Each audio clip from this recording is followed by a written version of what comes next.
thank you for the work that you have been doing so tirelessly. It is noble and important work. First Lady Dr. Jill Biden, Second Gentleman Doug Emhoff, Secretary Lloyd Austin, and members of our cabinet, General Mark Milley, and service chiefs, leaders and members of veteran service organizations, and all of the distinguished guests. Good morning and thank you. And in particular to our veterans, service members, families, caregivers, and survivors. It is a profound privilege to thank and honor you today and every day. So we gather to pay homage to all those who have served our nation in uniform, at home and overseas, in times of war and in times of peace. Generations of veterans defended our country and our most sacred values, from the fields of Yorktown to the trenches of the Marne, from the beaches of Normandy to the banks of the Chosin Reservoir and the streets of Saigon, from Baghdad to Fallujah to Kandahar. You stood as one to protect our democracy and our freedom. And even when you returned home and took off your uniform, you continued to serve and to lead in communities across our country. Veterans, after all, are nurses and firefighters, Little League coaches, and small business owners, faith leaders, and elected officials, mentors, and teachers. Every day, through your life's work and your example, you make America stronger.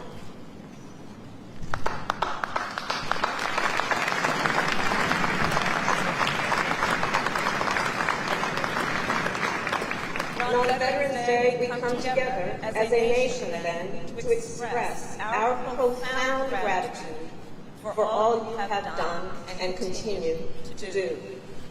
Here, on hallowed ground, we also remember those who gave their lives for our nation. We remember our service members who have not yet returned, and their families, and we reaffirm our commitment to bring home all those missing in action. Veterans represent the best of America. Unwavering courage, unmatched talent, and unshakable devotion. You come from every corner of our country, and out of many, you become one, the greatest fighting force in the world.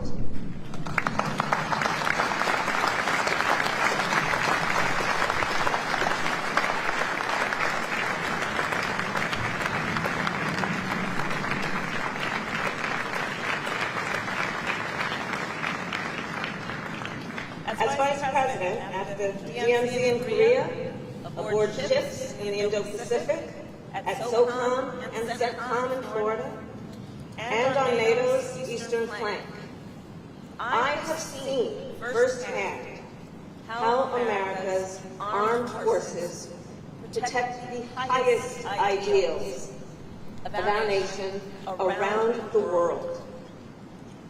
Since 1789, American service members have sworn an oath, not to a person, not to a party, but to the Constitution of the United States, to support and defend the principles of liberty, equality, and justice, to preserve and protect our democracy.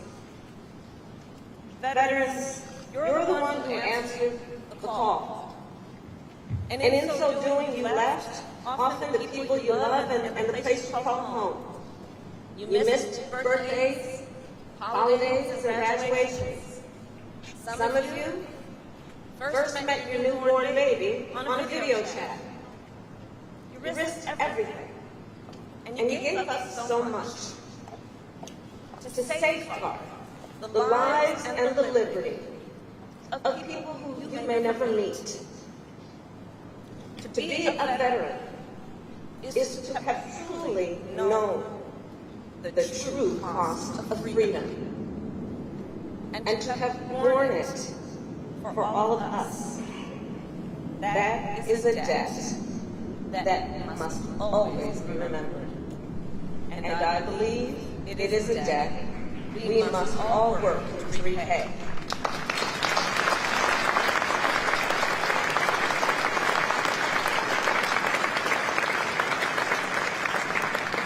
Back when I was Attorney General of California and then as the United States Senator, we fought to protect the health and well-being of our veterans and service members. And as Vice President, I'm proud to serve alongside one of the greatest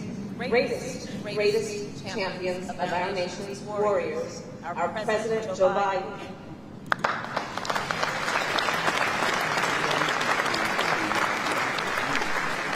President Biden and I believe that as Americans, we have a sacred obligation to take care of our veterans and our military families. Fulfilling that obligation means making sure veterans can access the support and the resources they need to thrive. For example, it has meant connecting thousands of veterans with job training to help them leverage the skills and experience they gained while serving, to build a new career, and to strengthen America's workforce. Fulfilling that obligation also means taking on veteran homelessness. This year alone, we have placed 31,000 veterans in permanent housing, and we are on track to house thousands more by year end.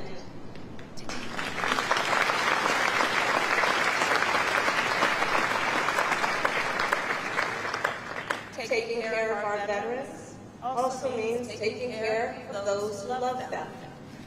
Because while our veterans wore the uniform, they were not the only ones who served. And no one understands that better than Dr. Jill Biden. Through her leadership of joining forces, Dr. Biden fights for military families, caregivers, and survivors. And Dr. Biden, our nation applauds your extraordinary work.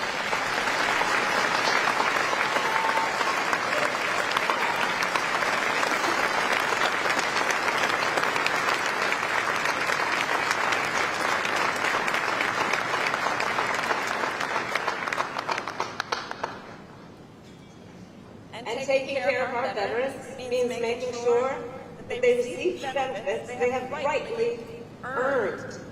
Since we took office, we have worked to reduce the VA claims backlog by upgrading technology, hiring more claims processors, and streamlining evaluations. And as a result, this year, and under the leadership of the Secretary, we've processed more VA claims than ever before in history.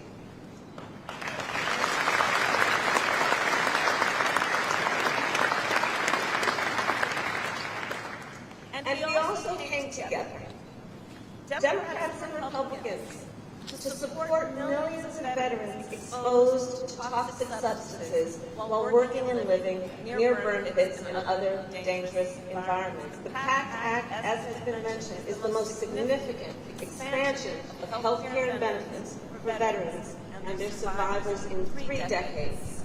And it was passed because of the leadership of our President and because of the leadership of so many of you, and we are indebted to you for that hard work and success.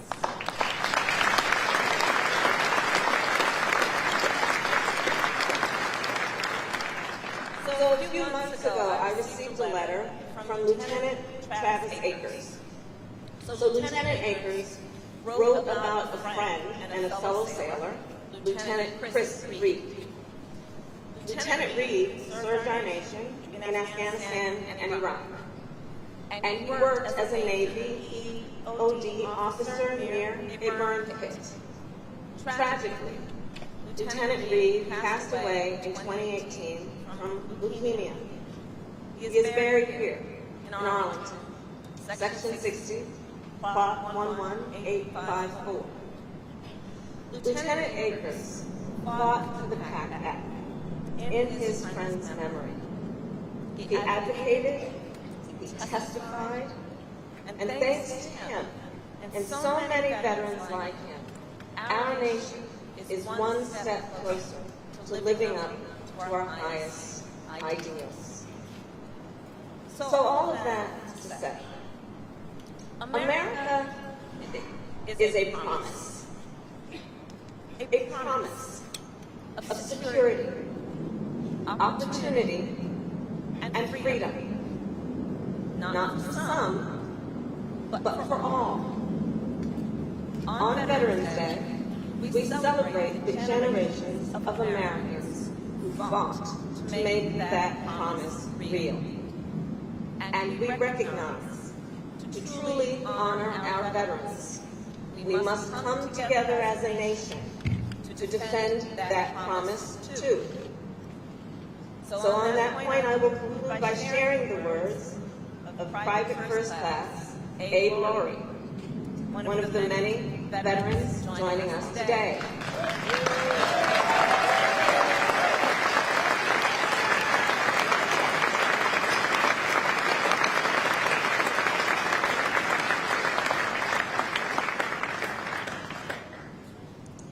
So Abe served our nation in World War II.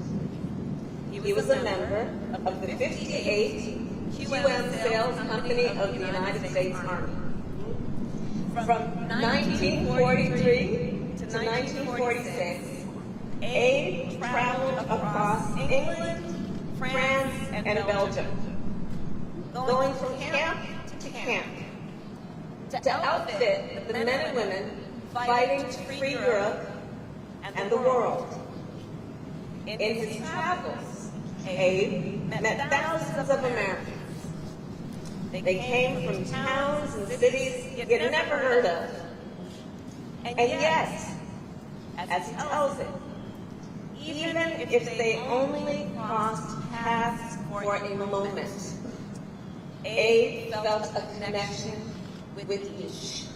And he said, and I'm quoting Abe, he said, in the service, we were one people. One people.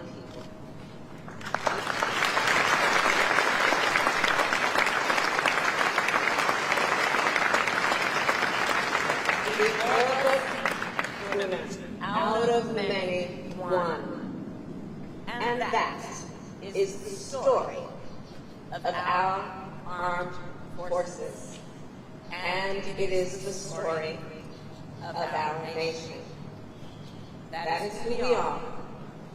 That is who we must be. One nation, united for liberty, united for equality, united for democracy. One nation, united to preserve and strengthen the freedoms our veterans gave so much to defend. May God bless you, and may God bless the United States of America.